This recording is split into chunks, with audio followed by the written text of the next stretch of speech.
Welcome back ناظرین. گیانی صاحب سے جانتے ہیں. گیانی صاحب, بچوں کے حوالے سے بیسک جو تعلیم ہے بچوں کی, وہ ریاست کی رسپانسبلٹی ہوتی ہے. کیا ہماری ریاست اپنی یہ والی ذمہ داریاں نبھا رہی ہے؟ ریاست یہ ذمہ داریاں ضرور نبھا رہی ہے کہ ایوانوں میں جو بیٹھے ہوئے ہیں وہ کسی کے مشورے کے بغیر, کسی سے رائے لیے بغیر اپنی تنخواہوں میں 188% اضافہ کر لیتے ہیں, اپنے لیے نئی گاڑیاں منگوا لی جاتی ہیں, 1000 سے اوپر نئی گاڑیاں منگوا لی جاتی ہیں. یہ ٹھیک ہے, لیکن مجھے یہ بتا دیجئے کہ اسی جانب ہمارے وزیر اعظم صاحب نے کہا ہے کہ آئی ایم ایف کے قرض کی وجہ سے اس قوم کے 800 ارب روپے سالانہ ڈوب جاتے ہیں. لہٰذا وہ کہہ رہے ہیں, وہ سمجھتے ہیں کہ ہم سب سیاستدانوں اور اداروں کو 800 ارب روپے جمع کرنے ہوں گے. تو وہ کیسے کرنے ہیں اگر یہ نئی گاڑیاں نہ لی جاتی, اپنے 188% اضافہ نہ کیا جاتا, اپنی مراد بند کر دیں تو شاید پیسے جمع بھی ہو جائے, بچوں کو ان کی بیسک تعلیم بھی مل جائے. گیانی صاحب. میڈم, یہ جو آپ نے دو سوال کر دیے اس میں. جی جی. ایک تو ایجوکیشن کے حوالے سے کر دیا بچوں کے لیے, اور ایک کر دیا آپ نے ارکان اسمبلی کے متعلق. لیکن میں نے پوائنٹ کیا, میں نے سوال نہیں کیا, وہ میں نے اسے پوائنٹ رکھا ہے. چلے ایسا ہی ہے, میں فرسٹ پوائنٹ کی طرف آتا ہوں. یہ حقیقت ہے کہ ایجوکیشن کی رسپانسبلٹی ریاست پر ہوتی ہے, ریاست ماں ہوتی ہے, اور اس کی رسپانسبلٹی ہے بچوں کی قوم کی ایجوکیشن پر جو ہے نا وہ کریں. لیکن ہمارے ملک میں یہ رسپانسبلٹی 100% جو ہے وہ حکومت پر عائد نہیں ہوتی, والدین پر بھی ہوتی ہے. ہمارے والدین بچوں کو ایجوکیشن کی طرف لے جانا ہی نہیں چاہتے, اور اس کی مین وجہ جو ہے وہ غربت ہے. ہمارے ہاں خاص طور پہ دیہی علاقوں میں اتنی زیادہ غربت ہے کہ لوگ بچوں کو پرائمری تک پڑھاتے ہیں یا مڈل تک پڑھاتے ہیں, اس کے بعد فوراً کسی نہ کسی کام کی طرف لے جاتے ہیں کہ ہم نے کہاں سے نوکری مل جانی ہمیں, ہمارے حالات کون سنبھالے گا, ہماری جو صورتحال ہے یہ ان کی ایجوکیشن اخراجات کی طرف کیسے ہم جائیں. بہتر یہ ہے کہ ہم اس کو ابھی سے کسی نہ کسی ہنر کی طرف لے جائیں, درزی کی طرف لے جائیں, الیکٹریشین کی طرف لے جائیں, ورک شاپس کی طرف لے جائیں. ہمارا سب سے بڑا مسئلہ جو ہے وہ والدین بھی ہے کہ والدین کمیٹڈ ہی نہیں ہے بچوں کو تربیت کے لحاظ سے ایجوکیشن کی طرف لے جانا. یعنی صاحب, اس میں بھی تو رسپانسبلٹی حکومت پہ آتی ہے, جو بھی حکومت ہو اس کی رسپانسبلٹی بنتی ہے کہ اگر بچوں کو جو ایجوکیشن لے کے ڈگریاں لے کے گھروں سے نکلتے ہیں, بڑے بڑے خواب لے کے ڈگریاں لے کے وہ اپنے تعلیمی اداروں سے نکلتے ہیں, اگر ان کو نوکریاں مل جائیں تو شاید والدین کی بھی سوچ تبدیل ہو جائے. میڈم, اس میں بھی ایک اور چیز نکلتی ہے. سوال یہ ہے کہ کیا یہ ساری جو تھنکنگ ہے وہ گورنمنٹ نے ہی اپنے ساتھ لینی ہے؟ کیا عوام نے کچھ نہیں سوچنا, یا عوام نے اپنی رسپانسبلٹی لینی نہیں ہے, صرف یہی سوچنا ہے کہ گورنمنٹ کرے تو ہم یہ کریں گے, یہ بھی رسپانسبلٹی گورنمنٹ کی ہے, یہ بھی رسپانسبلٹی گورنمنٹ کی ہے. نوکریاں کس نے دینی ہے, عوام نے خود لینی ہے یا گورنمنٹ نے دینی ہے؟ میڈم, یہ بات آپ کی ٹھیک ہے, جو نوکریاں ہیں وہ گورنمنٹ نے دینی ہے, لیکن سب یہاں پہ یہ نا کوشش یہ ہے کہ نوکریاں آخر 25 کروڑ عوام کو کتنی نوکریاں ملنی چاہیے. تو وہیں پہ سوال آ جاتا ہے نا گیانی صاحب کہ پاپولیشن کنٹرول کر لیں, وہ بھی تو حکومت کے وفاق کی رسپانسبلٹی ہے, کوئی تو ذمہ داری نبھائے. آپ ہر بات کا کریڈٹ وفاق کو نہیں دے سکتے, چاہے یہ حکومت ہو چاہے پچھلی حکومت ہو. تو پاپولیشن پہ کنٹرول کر لینا, جب آپ کے وسائل اتنے نہیں ہیں تو اپنے پھر مسائل کو کنٹرول کر لیں. اس کی وجہ اگنورنس ہے, اس کی وجہ جہالت ہے, ہم میں شعور اتنا نہیں ہے. جہالت ہے, یہ عوام میں اتنا شعور ہوگا تو تب ہے نا. اب بھی لوگ یہ سوچتے ہیں, ہمارے ملا جو حضرات ہیں وہ یہ سمجھتے ہیں یا وہ درس دیتے ہیں کہ ہر روح جو ہے وہ اللہ تعالیٰ کی طرف سے آنی ہے. آپ پیدائش کو روکیں گے تو رسول پاک صلی اللہ علیہ وسلم کی ایک حدیث ہے, اس کی نفی کریں گے کہ جو آپ اولاد کے خوف کے ڈر سے اگر آپ اولاد کو پیدا نہیں کرو تو یہ کفر ہے.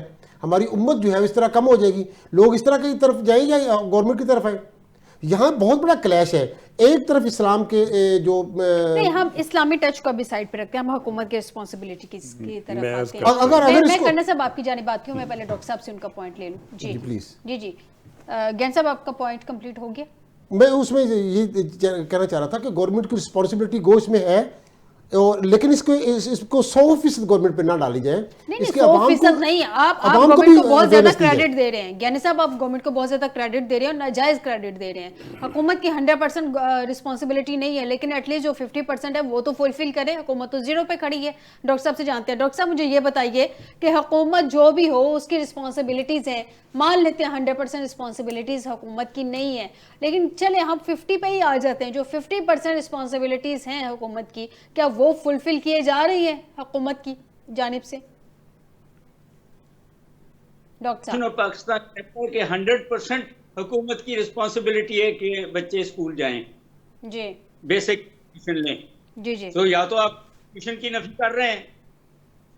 سو پہلی بات تو یہ ہے کہ حکومت, مگر جو سیکنڈ بات ہے وہ زیادہ امپورٹنٹ ہے کہ وہ جو ایجوکیشن دے رہے ہیں وہ کوئی کوالٹی کی تو ہو. ایگزیکٹلی درست کہہ رہے ہیں. تو اگر آپ چند سالوں میں اسکولوں جا کے ان امپلائبل ہو جائیں, ملک کی پہیے میں حصہ ہی نہ ڈال سکیں, تو پھر اس سے بہتر ہے کہ آپ اسکل سیکھیں پرائیویٹ سیکٹر میں جا کے. تو ان دی کانٹیکسٹ آپ کو اپنے نصاب بدلنے پڑیں گے, آپ کو اپنی ویژن اکنامک جو نیسیسٹیز ہیں اس کی طرف لیبر اور اسکلڈ لیبر اور کرنی پڑیں گی. آپ ابھی بھی دیکھیں کہ یہ پروونشل گورنمنٹ جن کا ایجوکیشن پہ کام ہے وہ ہائر ایجوکیشن پہ زیادہ پیسے خرچ کر رہی ہیں اور اسکول ایجوکیشن پہ کم خرچ کر رہی ہیں. یہ واپ ہے.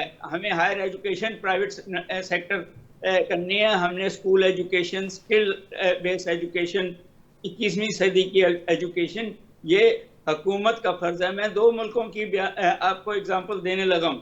نمبر 1 چائنا ہے جہاں 100% ایجوکیشن ہے, انہوں نے پاورٹی بھی دور کر دی, پاپولیشن بھی کنٹرول کر لی, اور جو ہے اپنے آپ کو سیکنڈ لارجسٹ اکانومی بنا دیا. دوسرا ہندوستان ہے جنہوں نے نہ پاپولیشن کنٹرول کی ہے, وہ لارجسٹ بائی پاپولیشن ملک بن گیا ہے, جنہوں نے پاورٹی بھی کنٹرول نہیں کی اور 5th لارجسٹ اکانومی بھی بنا ہوا ہے. سو آپ نے فیصلہ کرنا ہے کہ دونوں ماڈلز آپ کے پاس ہیں, دونوں آپ کے ہمسائے ہیں, ان میں سے سو ایجوکیشن اور اسکل ایجوکیشن کے بغیر, اور آپ بے شک ایک سرٹن لیول کی فیس دیں, آپ ایک پول بنائیں جہاں سے جو بچے پیسے نہیں دے سکتے ان کو ان کے فیسیں دیں, مگر responsibility under constitution of Pakistan population control کی بھی خود ہی ہو جائے گی. جب آپ لوگوں کو امپلائمنٹ دیں گے, جب آپ پاورٹی دور کریں گے, جب ایجوکیشن دیں گے, تو پھر لوگ کے پاس اتنا وقت نہیں ہوگا کہ وہ کیونکہ دونوں اور ہندوستان میں پاپولیشن کے پروگرام فیل ہوئے ہیں. آپ کو گورنمنٹ پاپولیشن پہ زور نہیں دینا چاہیے, ایجوکیشن اور پاورٹی پہ زور دینا چاہیے. درست کہہ رہے ہیں کرنا صاحب. ایجوکیشن پہ, پاورٹی پہ اور امپلائمنٹ پہ فوکس کرنا چاہیے, لیکن اس کے ساتھ ساتھ میں یہ کہوں گی کہ کوالٹی ایجوکیشن پہ جو ابھی ڈاکٹر صاحب نے پوائنٹ ریز کیا وہ بہت امپورٹنٹ ہے, جو کہ میرے بھی مائنڈ میں تھا. کوالٹی ایجوکیشن ہمارے اسکولس میں, جو گورنمنٹ اسکولس ہیں ان میں کیا ہے؟ میں یہ عید کے دنوں میں دیکھ رہی تھی, ایک پروگرام چل رہا تھا نجی ٹی وی پہ, اس میں اینکر نے 2nd گریڈ کے بچے سے پوچھا کہ ہمارا پاکستان کس نے بنایا ہے, تو وہ بلینک تھا, اس کو اس کے سوال کا جواب نہیں آتا تھا, اور یہ ہمارے گورنمنٹ اسکول کا حال تھا. تو کیا ہم نے کبھی کوالٹی آف ایجوکیشن پہ بھی فوکس کیا؟ جی میں عرض کرتا ہوں, کوالٹی آف ایجوکیشن پاکستان میں بہت پور ہے. جی کوالٹی آف ایجوکیشن کے لیے ذمہ دار لوگوں کا اکاؤنٹیبلٹی کرنا, احتساب کرنا بہت ضروری ہے. بات یہ ہے کہ قومیں بنتی ہیں ایجوکیشن سے. قومیں بنتی ہیں جب اچھی تعلیم دیں گے, اچھی تربیت دیں گے, ان کو ٹیکنالوجی دیں گے, ان بچے کو گروم کریں گے ہر سیکٹر میں. دنیا جہان اپنے بچوں کو پرائمری لیول پہ ان کو کمپیوٹر پہ بٹھاتی ہے, ان کو ڈیجیٹائزیشن سکھاتی ہے, ابھی آرٹیفیشل انٹیلیجنس سکھاتی ہے. 10 سال کا بچہ دنیا کا آرٹیفیشل انٹیلیجنس میں, انجینئرنگ میں, سافٹ ویئر میں ہر چیز سمجھ رہا ہوتا ہے, اور اس میں اس کو کچھ نہ کچھ ایکسپرٹائز بھی ہوتی ہے. ہمارے بچے بلینک ہیں. ہمارے بچے کو, آج میں انٹرویو سن رہا تھا, مہر بخاری کر رہی تھی, اور بچی گرامر کے کسی اچھے اسکول کی انگریزی بول رہی تھی, تو اس کو پوچھا اس نے کہ وزیر اعظم, اس وزیر اعظم کا نام کیا ہے اور اس سے پہلے وزیر اعظم کا نام کیا تھا, تو شی واز بلینک. تو مجھے شوق افیکٹ ہوا کہ ہمارا, ان کی والدہ بھی پاس تھی, وہ بھی انگریزی بول رہی تھی, دونوں پڑھا لکھا خاندان تھا. اور اگر ہمارا حال کرنٹ افیئر میں کہہ لیں یا ٹیکنالوجی میں, ٹیکنالوجی پرٹیکولرلی میں زور دینا چاہوں گا, اگر ہم نے ملک بنانا ہے تو ہمیں اسکل ٹریننگ, ہمیں ہنرمند بچے چاہیے, وہ سکول میں جائیں. جی میں عرض کرتا ہوں, فیضہ مجھے 1 منٹ دیجیے گا, سکول جائیں یا نہ جائیں,